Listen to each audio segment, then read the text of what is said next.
Mi hijo me envió un mensaje: deja de llamarme. Estoy cansado de tus constantes pedidos. No respondí ni una palabra. 2 meses después, llamó: mamá, mi esposa y yo necesitamos dinero urgentemente para el apartamento. Le dije: no. A la mañana siguiente. Buen día, queridas oyentes. Soy Luisa otra vez. Me alegra que estén aquí conmigo. Denle me gusta a este vídeo. Escuchen mi historia hasta el final y cuéntenme desde qué ciudad me están viendo. Así puedo ver hasta dónde ha llegado mi historia. Solía pensar que sabía cómo era una buena vida, una casa pequeña en Virtual Lane, en Columbus, Ohio, un huerto en el patio trasero que mi difunto esposo, Frank, plantó el año en que nos mudamos, hace 32 años. Una cocina que siempre olía a café y a algo recién horneado, un teléfono que sonaba los domingos, de forma tan constante como solían sonar las campanas de la iglesia. Esa era mi vida y durante mucho tiempo, muchísimo tiempo, creí que era suficiente.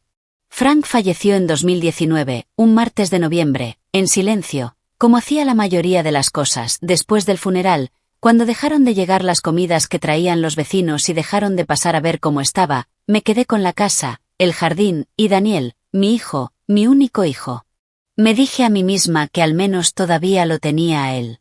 Durante el primer año, llamaba seguido. Él y su esposa, Carolina, venían desde Cincinnati en las fiestas, se sentaban en mi mesa de la cocina, comían mi comida y hablaban de sus planes. Siempre estaban haciendo planes: un auto nuevo, unas vacaciones, renovar el baño.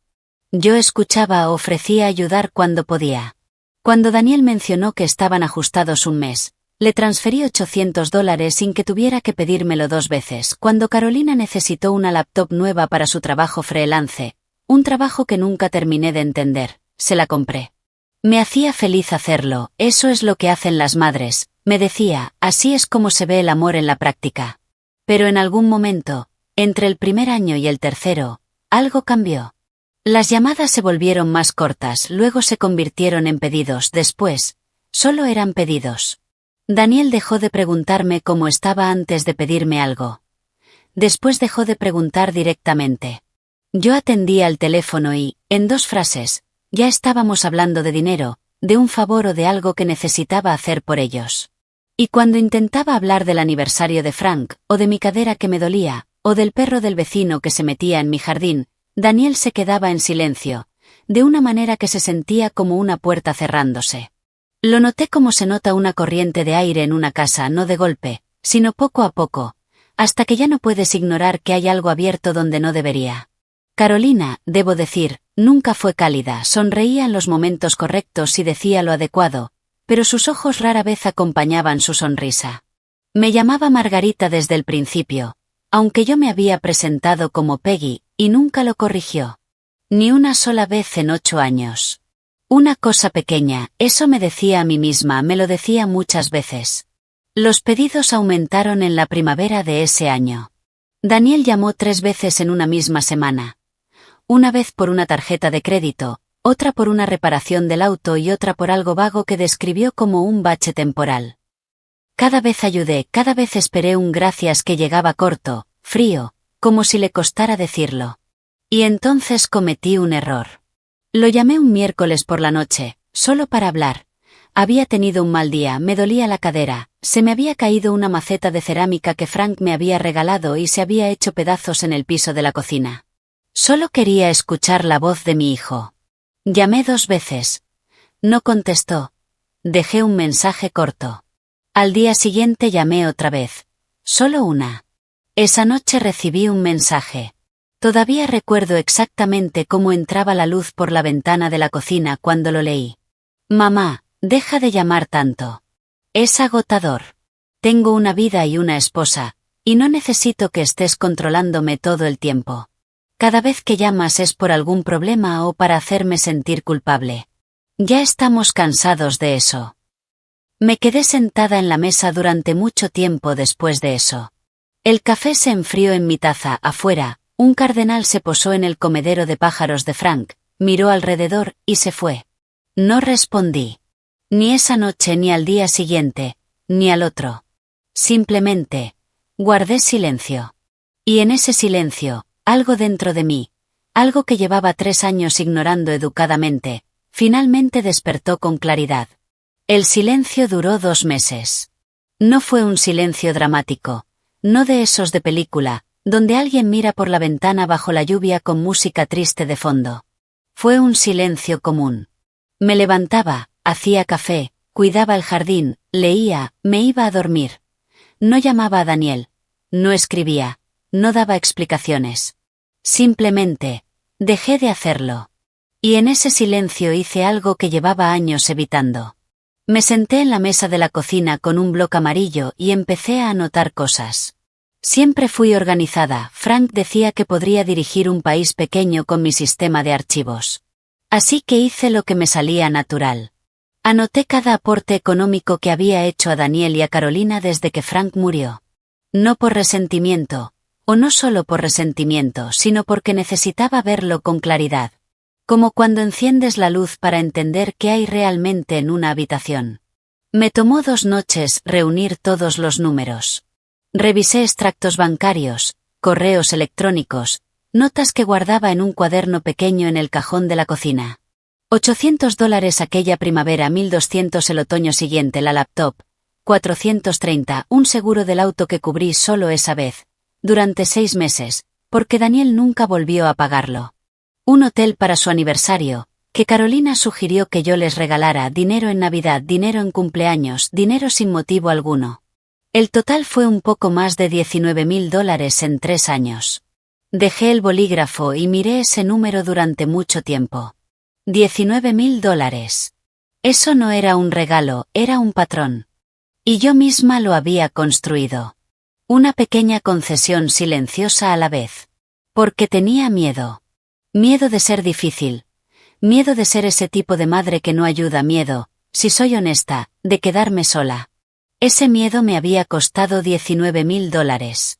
Y más que eso, me había costado algo más difícil de medir.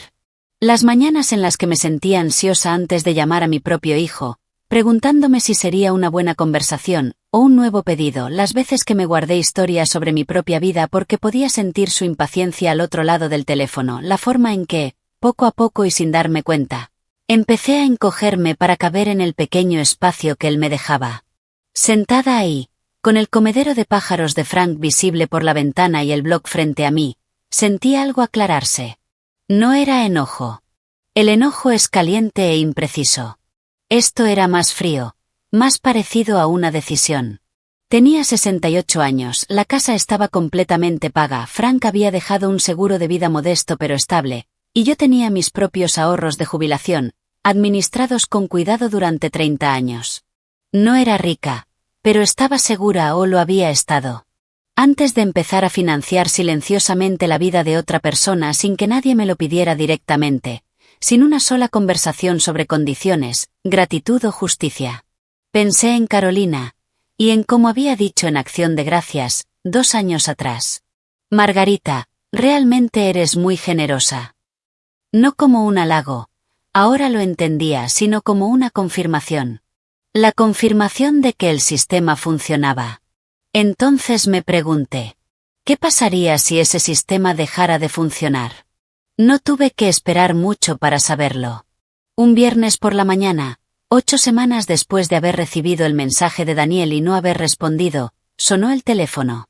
Miré la pantalla. Era él. Lo dejé sonar. No por crueldad, por curiosidad. No dejó mensaje de voz. 1 hora después, un mensaje. Mamá, llámame cuando puedas. Eso era nuevo. Sin exigencias, sin suposiciones, un por favor escondido entre las palabras. Lo llamé esa tarde, desde el porche, con mi café. Mantuve la voz completamente neutra. Dijo que necesitaban dinero, él y Carolina habían encontrado un apartamento, uno más grande, en un barrio mejor, y necesitaban ayuda con el depósito y el primer mes. La cifra que mencionó fue $11,000. Dije, no. Una sola palabra, sin nada añadido, sin disculpas, sin explicaciones, sin suavizarlo. El silencio del otro lado duró lo suficiente como para que mirara el teléfono y comprobara si la llamada se había cortado. ¿Cómo que no?, dijo. Significa que no, respondí. Espero que encuentren otra solución. Me despedí, y corté. Me quedé sentada en el porche un buen rato después de eso, mis manos estaban firmes, el jardín empezaba a florecer, los tomates, ese año, estaban especialmente bien. Los había plantado a principios de abril, 2 semanas antes del mensaje de Daniel, cuando todavía era una mujer que esperaba a que su hijo llamara. Ya no lo era. Podía sentirlo, como cuando percibes un cambio en el clima antes de que llegue. Y había empezado, en silencio, a hacer un plan. La primera parte fue simple. Llamé a mi abogada. Se llamaba Carolina Simmons, había trabajado con ella en la sucesión de Frank y en la escritura de la casa, y era exactamente el tipo de mujer que siempre había respetado. Práctica, tranquila y directa, sin ser dura. Su oficina estaba en el segundo piso de un edificio de ladrillo en High Street, con ventanas altas y un helecho en una esquina que llevaba allí tanto tiempo que parecía parte del mobiliario. Pedí cita un lunes y la vi el jueves siguiente. Llevé el bloc amarillo, los extractos bancarios y una carpeta que había organizado durante los días anteriores. Cada transacción, cada fecha, cada monto. También llevé el mensaje de Daniel, que había capturado y luego impreso en una hoja, centrado en la página, como si fuera algo que necesitaba ver una y otra vez para creer que era real. Carolina revisó todo sin interrumpirme. Eso era algo que apreciaba de ella. No fingía empatía mientras aún estabas exponiendo los hechos. Cuando terminó, dejó la carpeta sobre la mesa y me miró. «Has sido muy detallista», dijo. «Frank siempre decía que habría sido una buena asistente legal», respondí. Permitió una leve sonrisa. Luego me preguntó qué quería lograr. Le dije que quería actualizar mi testamento. Quería formalizar lo que ya había decidido, que Daniel dejaría de ser el único beneficiario de mi patrimonio. Tenía una sobrina, Amanda, la hija de mi hermana Ruth, que era maestra en Vermont y me llamaba todos los domingos desde hacía 4 años, sin pedirme dinero ni una sola vez. Quería incluirla. También quería establecer una pequeña donación para el huerto comunitario del lado este de Columbus, donde Frank había sido voluntario durante años antes de enfermarse. Carolina asintió y tomó notas. Nada de esto la sorprendía. Se notaba que ya había escuchado historias como esta. También hablamos de un fideicomiso en vida, una estructura que permitiría transferir mis bienes sin pasar por un proceso judicial y sin darle a Daniel un derecho automático ni posibilidad fácil de impugnar. Me explicó todo con claridad, sin condescendencia. Hice buenas preguntas. Y al final de la hora, sentí algo que no había sentido en mucho tiempo respecto a mi futuro. Control. Lo que no sabía cuando salí de la oficina de Carolina y caminé hacia mi auto bajo el sol de la tarde, era que Daniel y Carolina ya habían empezado a notar algo. Me enteré después, por una fuente inesperada. Mi vecina de al lado, Bárbara Kowalski, una ex empleada postal de unos 70 años, que nos conocía a Frank y a mí desde hacía 20 años. No era chismosa, o al menos no con mala intención, pero era observadora. Y tenía una nuera que trabajaba en el mismo gimnasio que una mujer amiga de Carolina. Columbus, pese a su tamaño, tiene barrios pequeños y los barrios pequeños tienen miradas largas. Bárbara vino ese sábado con un frasco de remolachas en conserva, que no me gustaban especialmente, pero siempre aceptaba con amabilidad, y me contó, con el cuidado de quien teme dar una mala noticia, que Carolina había estado hablando. Concretamente, había dicho que la madre de Daniel estaba actuando raro, que probablemente estaba pasando por algo emocional desde la muerte de Frank, y que estaban preocupados por mi estado mental. Me quedé de pie en la cocina, sosteniendo el frasco, y sentí como la habitación se volvía completamente quieta. Preocupados por mi estado mental. Lo entendí de inmediato. No era preocupación. Era preparación. Era el inicio de una narrativa. Una en la que mis decisiones podrían explicarse como confusión, duelo, edad. Una narrativa útil si, por ejemplo, alguien quisiera impugnar un testamento. Había leído sobre eso. No esperaba vivirlo. Le agradecí a Bárbara por las remolachas, y por decírmelo. Cuando se fue, llamé a Carolina Simmons y dejé un mensaje. Y también hice algo que no había planeado hacer todavía. Anoté la fecha, el nombre de Bárbara, el nombre de la amiga de Carolina, tal como ella me lo había dicho, Y exactamente lo que se había dicho. Lo guardé en la carpeta. Si querían documentación, yo tendría mejor documentación de la que podrían imaginar. Esa noche, por primera vez en semanas, sentí no solo determinación, sino justicia. Hay una diferencia. La determinación es una decisión. La justicia es lo que sientes cuando el mal comportamiento de otros confirma que tu decisión era correcta. Llamé a Carolina a la mañana siguiente. Le conté lo que había pasado. Hubo una breve pausa.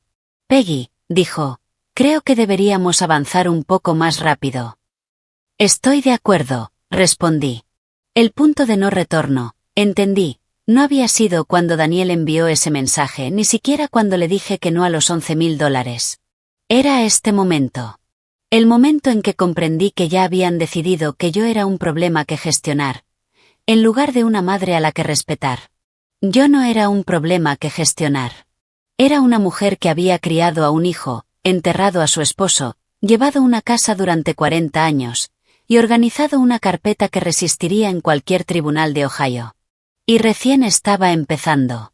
El testamento actualizado se firmó un miércoles por la mañana, con Carolina y su asistente como testigos, certificado ante notario y registrado. Los documentos del fideicomiso se completaron 4 días después. Me senté en la mesa de conferencias de Carolina con una lapicera que había sido de Frank, una simple virome negra que usó durante años, y firmé mi nombre donde ella indicaba, con cuidado y sin dudar. Fue una de las mañanas más silenciosas y más importantes de mi vida. De camino a casa, me detuve en el mercado de agricultores de la Quinta Avenida y compré tomates, aunque los míos ya estaban creciendo bien, y un pequeño ramo de girasoles, porque me apetecía. Pequeños gestos de una vida normal. El mundo se veía igual que siempre. El cielo tenía ese azul particular de Ohio en junio. Sentada en el auto, en el estacionamiento, con los girasoles en el asiento del acompañante, sentí una paz casi sorprendente. Duró 4 días. El domingo, Daniel luego llamó Carolina desde su propio número, algo inusual. Luego Daniel volvió a llamar. No respondía a ninguno. El lunes, Daniel dejó un mensaje de voz. Su tono era controlado, casi suave. Dijo que él y Carolina solo querían hablar, que estaba preocupado por mí, y que había escuchado algunas cosas que le inquietaban. Había escuchado cosas. Anoté la frase. Alguien se lo había dicho. Columbus, como ya me habían recordado, era una ciudad de barrios pequeños. Lo llamé el martes por la tarde, desde la cocina, de pie frente a la encimera. He descubierto que llevo mejor las conversaciones difíciles cuando estoy de pie. La llamada comenzó con calma. Me preguntó cómo estaba, le dije que bien. Preguntó si podíamos aclarar las cosas. Le dije que lo escuchaba. Entonces Carolina se unió a la llamada. Escuché el clic, su voz superponiéndose a la de él, y la temperatura cambió de inmediato. Fue ella quien fue al punto más rápido de lo que Daniel jamás habría hecho. Ella dijo que había escuchado que yo estaba haciendo cambios en el testamento. Lo dijo como quien comenta que alguien anda difundiendo rumores, con un tono ligeramente acusador, ligeramente herido.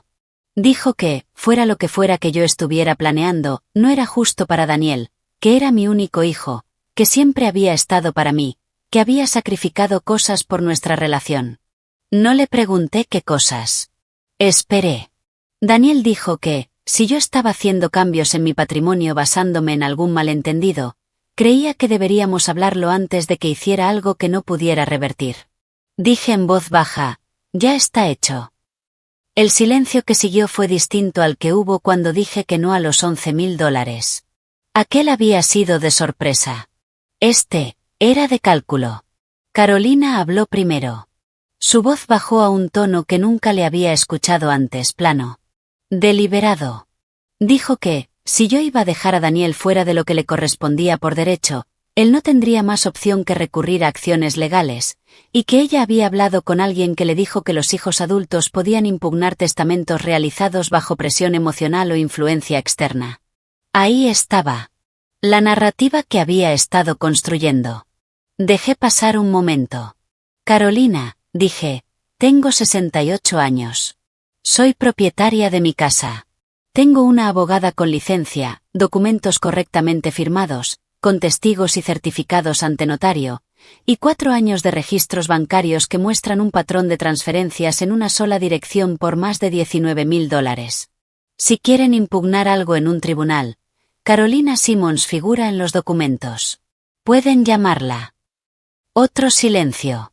Más largo esta vez. Daniel dijo, con la voz tensa, que yo estaba siendo cruel, que lo estaba castigando por un solo mensaje, que estaba dejando que mi dolor por Frank me volviera irracional. No estoy actuando de forma irracional por el duelo, respondí. Estoy ajustando mi planificación patrimonial para reflejar mis relaciones tal como son en realidad. Y eso es algo razonable a mi edad. Me despedí, y corté. Después me senté, porque noté que mis piernas no estaban del todo firmes. Esa es la parte que nadie te cuenta sobre la determinación. Puede ser completamente genuina, y aún así costarte físicamente. El corazón me latía demasiado rápido, las manos estaban frías. Me preparé una taza de té y me senté en la mesa de la cocina hasta que todo volvió a la normalidad. Esa noche llamaron 2 veces más. No respondí. A la mañana siguiente, dejaron de llamar. Me di el resto de la semana. No pensé en testamentos, ni en abogados, ni en la voz plana y calculada de Carolina. Cuidé el jardín, invité a Bárbara a tomar café, llamé a mi sobrina Amanda, en Vermont, solo para hablar de sus alumnos, del clima allá, de nada en particular y de todo lo importante. Dormí bien. Eso me sorprendió. Estaba cansada, me lo había ganado. Y sabía, con una certeza tranquila que se asentaba por debajo de los pensamientos conscientes, que volverían. La semana siguiente trajo un cambio de estrategia, tal como esperaba.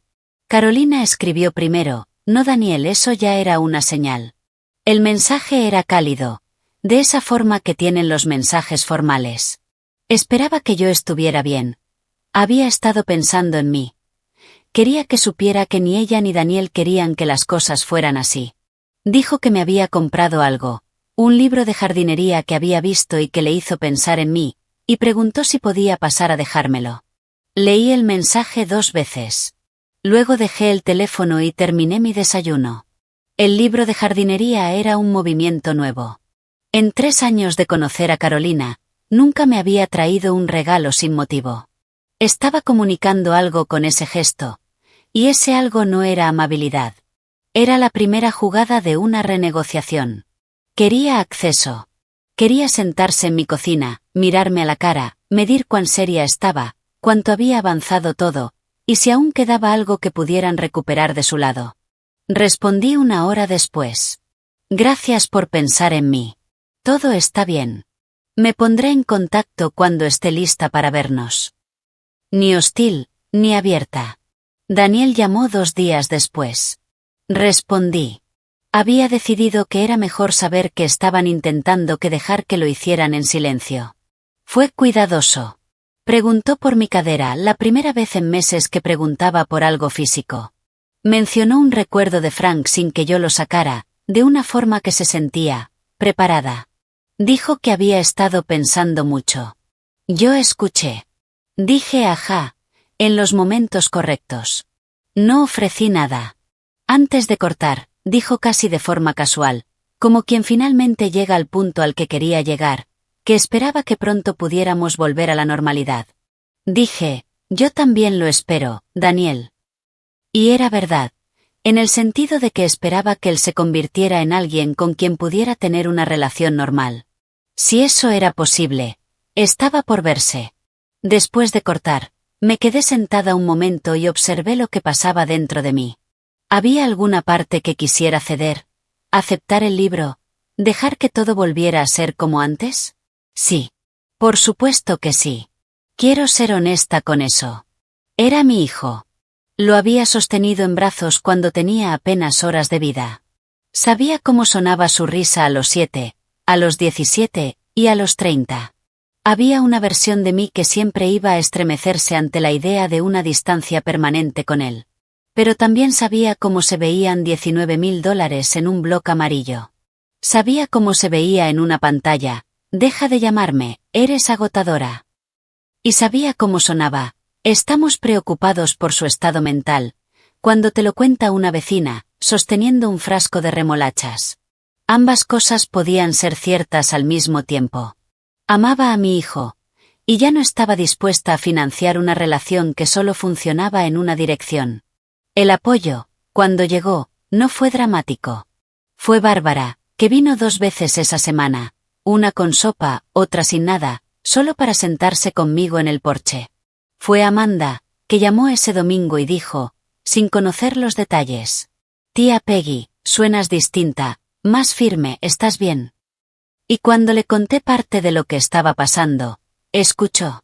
Y luego dijo: «No le debes a nadie una relación que te haga sentir pequeña». Tenía 34 años, era maestra, y pensé que era exactamente el tipo de persona que Frank habría querido en su mesa. Esa misma semana encontré algo que no esperaba. Un grupo de apoyo en la biblioteca pública de Columbus. Se reunía los jueves por la tarde, guiado por una trabajadora social, para adultos que estaban gestionando relaciones familiares difíciles.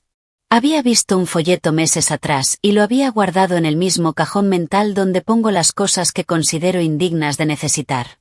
Fui. Había 8 personas en la sala, desde personas de 40 años hasta un hombre llamado Howard, de 81, que llevaba un suéter que me recordaba a Frank. Cada uno tenía una historia que, en partes, reconocía. Una hija que había pedido dinero y luego lo había llamado adelanto de herencia, un hijo que había puesto el nombre de sus padres en un contrato sin permiso, una mujer de mi edad cuyo hijo había amenazado por escrito con declararla incapaz. No conté todo, pero escuché. Y me fui sintiendo algo que no había sentido desde que murió Frank. No lástima, presencia. Hay una diferencia. Vinieron un sábado, sin avisar. Yo estaba en el patio trasero, con los guantes de jardinería puestos, cuando escuché el auto en la entrada. Un sonido que reconocí, el traqueteo particular del Subaru de Daniel. Me levanté despacio, me quité un guante, y rodeé la casa hacia el frente. Ya estaban fuera del auto. Carolina llevaba el libro de jardinería, Daniel tenía las manos en los bolsillos, una postura que tenía desde adolescente cuando intentaba parecer relajado, sin estarlo. Llevaba la chaqueta gris que le había regalado 2 navidades atrás. Lo noté. Y luego noté que lo había notado, y me recordé a mí misma mantenerme presente. Nos habíamos cruzado en el barrio. Columbus es una ciudad grande, ellos vivían a 40 minutos, en Cincinnati. Pero no dije nada sobre eso. Dije, pasen. Porque quería esa conversación en mi terreno, en mi mesa, con la carpeta en el cajón, a menos de 1 metro, por si la necesitaba. Preparé café. Carolina dejó el libro sobre la encimera. Era sobre huertos de cocina. Una elección razonable, tenía que reconocerle eso. Se sentaron en la mesa de la cocina, Daniel se sentó frente a ella, yo me senté en la cabecera, donde siempre me sentaba, donde Frank se había sentado antes que yo. Me aseguré de eso deliberadamente. Durante los primeros 10 minutos, todo fue casi agradable. Daniel preguntó por los tomates, Carolina dijo que la casa se veía preciosa, incluso dijo, «El jardín está realmente hermoso, Margaret», con una calidez que, si la hubiera escuchado 2 años atrás, tal vez habría creído. Respondí a sus preguntas sin ofrecer nada más. Yo era una puerta, que muy recientemente se había convertido en un muro. Entonces Carolina dijo, «Margaret, queremos arreglar esto». Crucé las manos sobre la mesa, y esperé. Dijo que ella y Daniel entendían que yo estaba molesta por el mensaje. Daniel hizo una mueca visible al escucharlo. Dijo que había sido un momento estresante para él, que había dicho algo que no debía. Lo dijo como lo haría una persona de relaciones públicas. Controlado, preparado, diseñado para reconocer sin conceder nada real. No había disculpa. Solo la forma de una. Dijo que lo importante ahora era la familia. Dijo la palabra familia 3 veces en 4 frases. Eso me dijo todo. Luego añadió, «Creemos que cualquier cambio que hayas estado haciendo en tus decisiones, mientras todavía estás emocional por todo esto, son cosas que probablemente querrás reconsiderar cuando todos hayamos podido aclarar las cosas». La miré. Miré a Daniel, que tenía la vista fija en la mesa. No estoy emocional, dije, estoy decidida. Daniel levantó la mirada. Mamá, me estás dejando fuera de mi herencia. La casa de papá.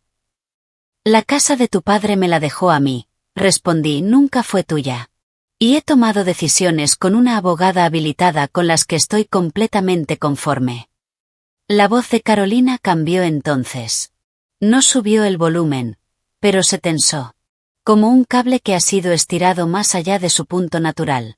Dijo que, si realmente iba a seguir adelante con esto, esperaba que entendiera que eso lo cambiaba todo. Que ella y Daniel habían construido sus planes en base a cierta idea del futuro, y que no era justo cambiar las reglas sin aviso. Ahí estaba. No era familia, no era amor. Eran planes, una expectativa del futuro. Mi futuro, como herramienta financiera. La miré, al otro lado de mi propia mesa, a la mujer que me había llamado Margaret durante 8 años, que había aceptado cada transferencia, cada regalo y cada sacrificio silencioso sin preguntarse jamás qué me costaba. Y sentí algo muy claro, y muy quieto, atravesarme. Carolina, dije, tengo 68 años y buena salud. Planeo estar aquí mucho tiempo. Cualquier plan que hayan hecho se basó en una suposición, no en una promesa. Su mandíbula se tensó. Miró a Daniel. Daniel habló. Y su voz se quebró levemente. Lo noté, y no permití que me moviera, aunque no fue fácil. Mamá, soy tu hijo. Lo eres, dije, y te quiero. Pero no voy a cambiar mis decisiones. La habitación quedó en silencio. Afuera, un auto pasó por Virtual Lane, el café permanecía casi intacto en sus tazas. Entonces Carolina se levantó. No golpeó la silla, era demasiado controlada para eso. Pero se levantó de una forma que ocupaba más espacio del necesario. Y dijo que esto era un error del que me arrepentiría, que habían sido pacientes, y que había cosas que podían hacer. Cosas que involucraban tribunales, mi capacidad mental. Un registro de comportamiento que insinuaba haber estado recopilando en silencio. Entonces deberían hablar con Carolina Simmons, dije, poniéndome de pie, ese es su número. Carolina me miró durante un largo momento. Era la mirada de alguien recalculando. Luego tomó su bolso y caminó hacia la puerta.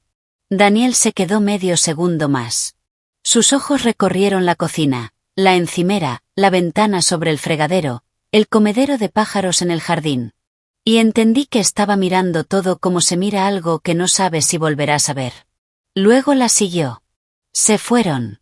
No con furia, con algo más frío. Daniel no me miró al salir. Carolina no se llevó el libro de jardinería. Observé desde el porche cómo el Subaru retrocedía por la entrada. Lo vi llegar al final de Virtual Lane, girar y desaparecer. Entonces entré, me senté y me permití, durante exactamente 10 minutos, sentir miedo. Porque tenía miedo. No voy a fingir lo contrario. El tema de la capacidad mental no era una amenaza vacía. Había escuchado en el grupo de la biblioteca cómo eran esos procesos.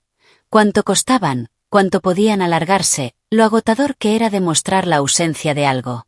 Tenía miedo de una batalla legal que no había buscado, miedo de lo feo que podía volverse, miedo, si soy honesta, de cómo se vería desde afuera, para quienes no conocían toda la historia. Un hijo demandando a su madre. Una madre que dijo que no. La gente forma opiniones con información incompleta. Siempre lo hace. Pero esto fue lo que entendí, sentada en esa cocina, con el libro de jardinería aún sobre la encimera. El miedo era real, y también era una señal. Una persona que no tiene nada que ocultar no amenaza con evaluaciones de capacidad mental. Una persona que ama a su madre no llega con un guión preparado, y un libro de jardinería comprado como accesorio. El miedo que sentía no era una razón para retroceder. Era una confirmación de que estaba exactamente donde debía estar. Cada amenaza que hicieron me dijo más sobre ellos que cualquier cosa que yo pudiera haber descubierto por mi cuenta. Tomé el libro de jardinería, y lo coloqué en una estantería. Luego llamé a Carolina.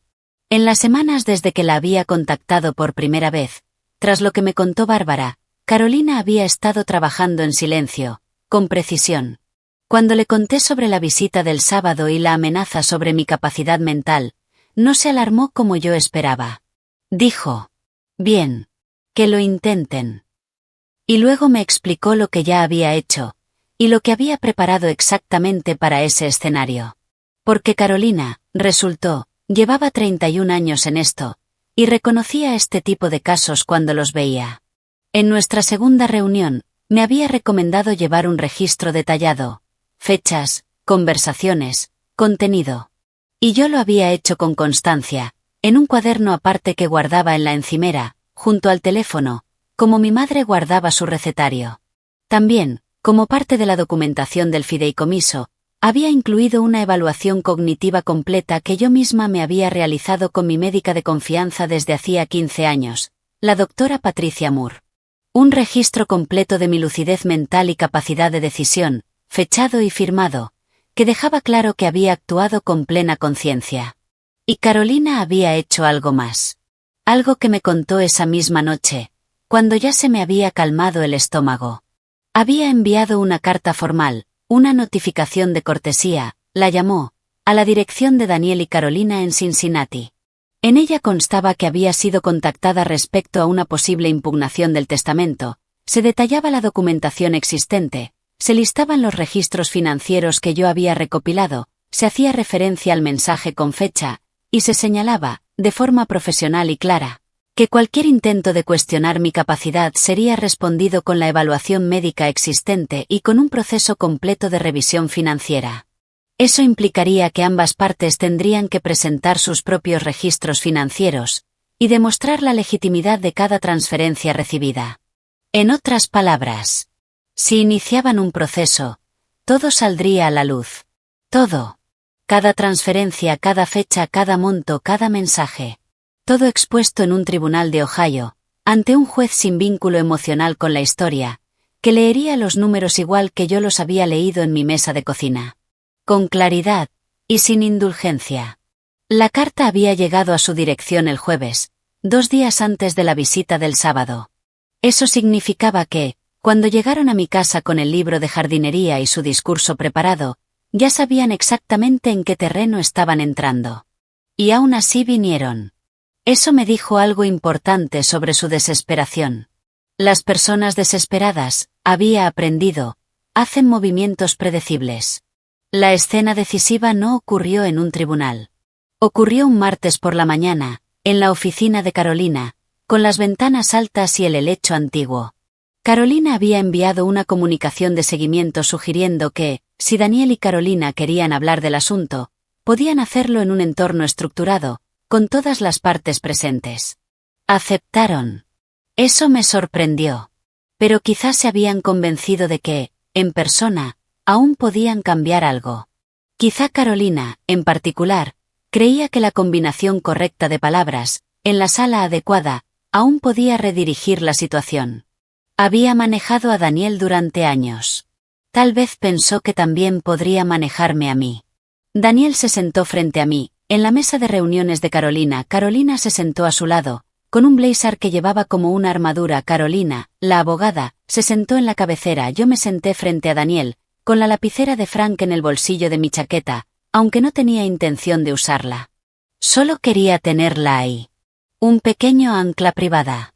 Carolina explicó la estructura del fideicomiso con claridad y sin dramatismo. Mencionó la documentación, la evaluación médica, los registros financieros. Explicó que cualquier impugnación requeriría pruebas claras y contundentes de incapacidad o influencia indebida, y que la documentación existente descartaba ambas cosas. Hablaba con ese tono medido de quien lleva 3 décadas diciendo cosas difíciles en entornos profesionales y ya no necesita elevar la voz para ser escuchada. Luego preguntó si Daniel y Carolina querían decir algo. Carolina abrió una carpeta que había traído. Dijo que ella también tenía documentación. Usó la palabra documentación con cuidado, como alguien que la había aprendido recientemente y aún estaba ajustando cuándo usarla. Dijo que tenía mensajes míos de años anteriores que mostraban un comportamiento errático y dependencia emocional. Colocó 3 hojas impresas sobre la mesa con la precisión de alguien que había ensayado ese gesto. Carolina y yo las miramos. Las reconocí de inmediato. Eran mensajes que yo había enviado a Daniel cuando estaba preocupada por él. Cuando intentaba acercarme, cuando escribía cosas como: solo quería saber de ti. Te extraño y espero que estés bien. Llámame cuando puedas. Mensajes de una madre que ama a su hijo. Carolina había decidido llamar a eso patología. Dijo: esta es una mujer que contactaba a su hijo todos los días, que no podía gestionar sus propias emociones. Esos mensajes son de 2021 y 2022, dije, antes del mensaje que Daniel me envió en marzo del año pasado. Carolina se detuvo. ¿Quieren ver los registros financieros de esos mismos años?, pregunté, ¿o el cronograma es suficiente? Daniel miró a Carolina, Carolina miró la mesa. La carpeta quedó entre nosotros, y, de pronto, sus páginas parecían muy pequeñas. Carolina, la abogada, dejó que el silencio permaneciera el tiempo exacto necesario. Tenía ese talento. Permitir que una sala se llenara con el peso de lo dicho, sin apresurarse a aliviar a nadie. Entonces Carolina habló otra vez, más bajo. Dijo que no habían querido que las cosas llegaran a esto, que estaban bajo mucha presión económica, que Daniel había tenido dificultades desde que su empresa redujo personal, y que ella estaba trabajando, pero no era suficiente. Y que ellos habían pensado. Se detuvo. Habían pensado. Y ahí estaba. Sin filtros. Sin el lenguaje de familia, justicia o preocupación. Habían pensado. Habían proyectado. Habían construido una suposición, una estrategia, un cálculo silencioso y constante. Y nunca me habían preguntado si yo formaba parte de eso. Ni considerado que me costaba estar incluida, sin saberlo, en el plan financiero de otra persona. Daniel no miraba a nadie. Miraba sus manos, apoyadas sobre la mesa. Tenía una expresión que ya le había visto antes, cuando tenía 11 años y rompió la ventana de un vecino con una pelota, y tuvo que pararse en la puerta a decirlo. La expresión de alguien que llega, sin querer, a la verdad. No me sentí victoriosa. Quiero dejar eso claro. Me sentí triste. Y eso me sorprendió, aunque quizás no debería. Triste por la versión de mi hijo en la que había creído durante 30 años, triste por los años en los que me llamaba los domingos sin que yo se lo pidiera, triste por lo que podríamos haber sido el uno para el otro, si se hubieran tomado decisiones diferentes, mucho antes que esto. Pero no dejé que la tristeza me moviera de la mesa. Dije, con calma: espero que encuentres tu camino, Daniel. De verdad lo espero. Levantó la mirada. Tenía los ojos húmedos. Sostuve su mirada un momento, el tiempo suficiente para que significara algo. Y luego fui yo quien apartó la vista. Porque ya había dicho lo que tenía que decir. Pero no voy a financiarlo, añadí. No presentaron una impugnación. No voy a fingir que estaba completamente segura de que no lo harían. Durante 2 semanas después de la reunión en la oficina de Carolina, dormí más liviano de lo habitual. A veces me despertaba a las 4 de la mañana, en silencio, y me quedaba en la oscuridad repasando escenarios. Frank solía bromear con que yo siempre tenía un plan para todo. Decía que podía organizar un picnic contemplando incluso una tormenta de granizo. No estaba equivocado.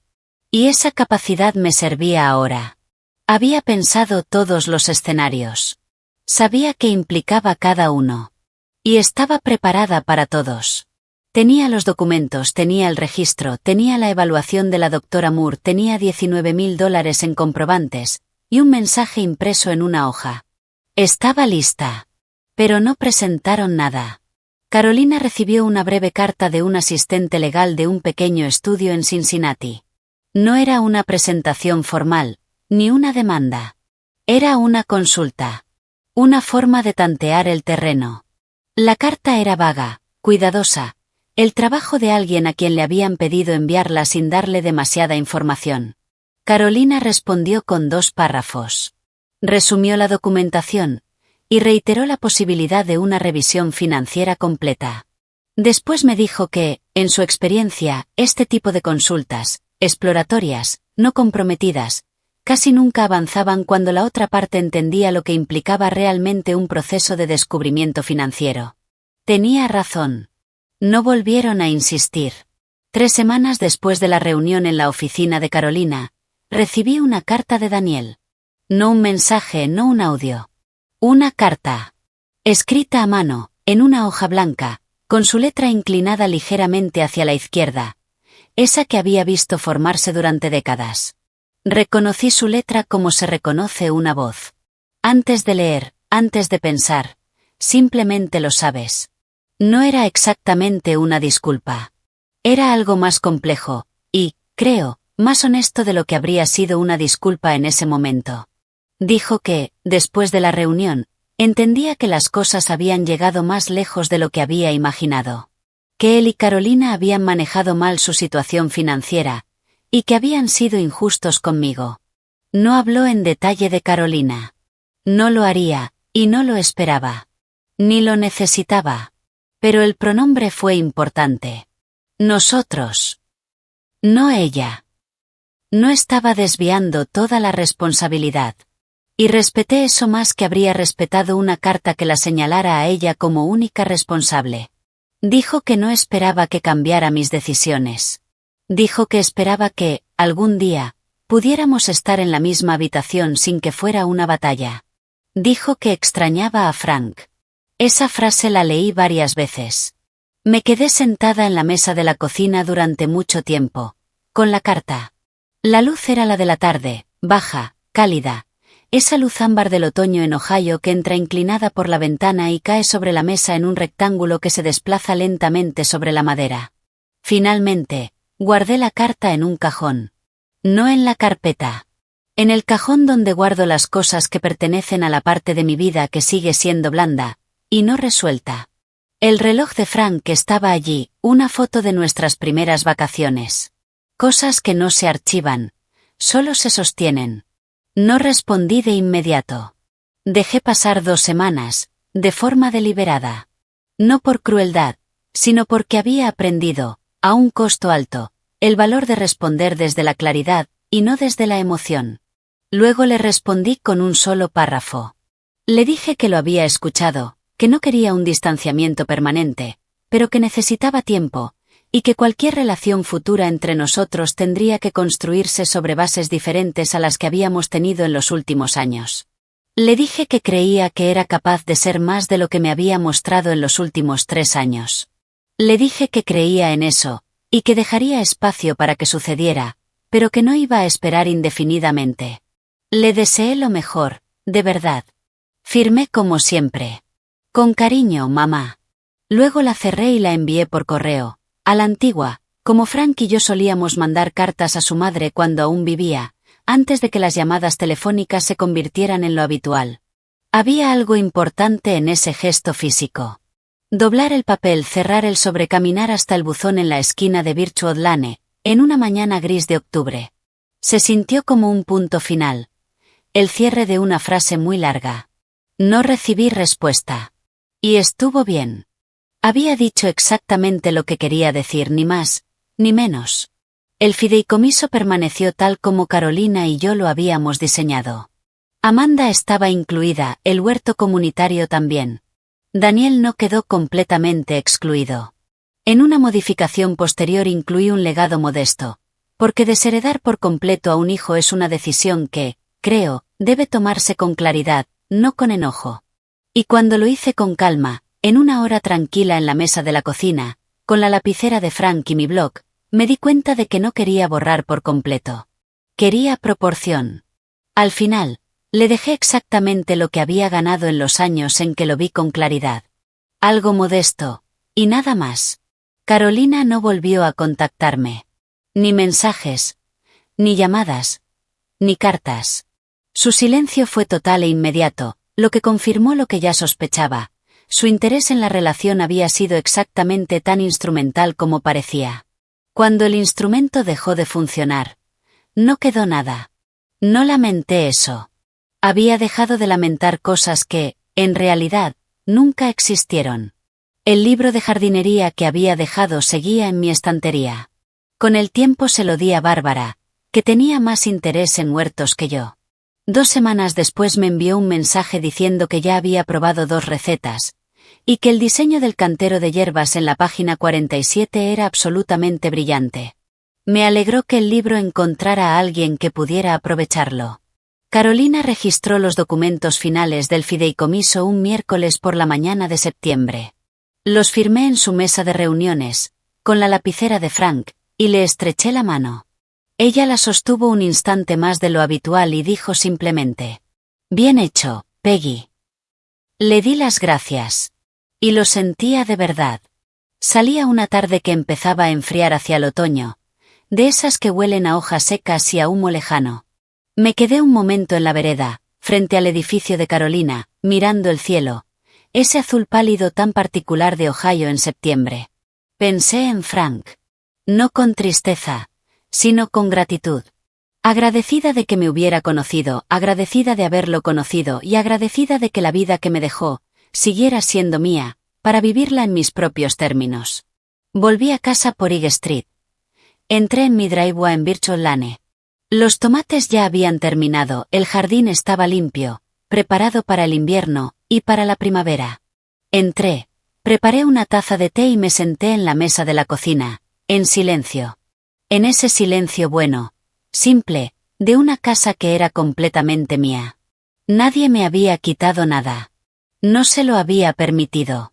Ese invierno fue largo y gris, y lo atravesé con una ligereza que casi había olvidado que podía sentir. Había dejado de esperar permiso para disfrutar mi propia vida. Puede sonar pequeño. No lo es. Durante años me acomodé a la comodidad de otros, sus horarios, sus estados de ánimo, sus necesidades, hasta olvidar lo que se sentía querer algo, y simplemente hacerlo, sin comprobar primero si incomodaba a alguien. En octubre me uní como voluntaria al huerto comunitario del este de Columbus. Iba los sábados por la mañana, con mi vieja chaqueta de trabajo, removía la tierra, y conocía personas que llevaban años cuidando ese lugar. Había una mujer llamada Gloria, de 83 años, que podía identificar cualquier planta a simple vista, y contaba chistes que habrían hecho reír a Frank hasta las lágrimas. Había un joven llamado Marcos, de 26 años, estudiante de arquitectura paisajista, que escuchaba mis historias sobre los métodos de Frank para los tomates con verdadero interés, y tomaba notas en su teléfono, algo que me parecía moderno y, curiosamente, muy halagador. Volví al grupo de los jueves en la biblioteca. No todas las semanas, pero con suficiente frecuencia. Sin darme cuenta, me convertí en alguien a quien los nuevos se acercaban después de las reuniones. Ofrecía solo lo que realmente había aprendido, y escuchaba más de lo que hablaba.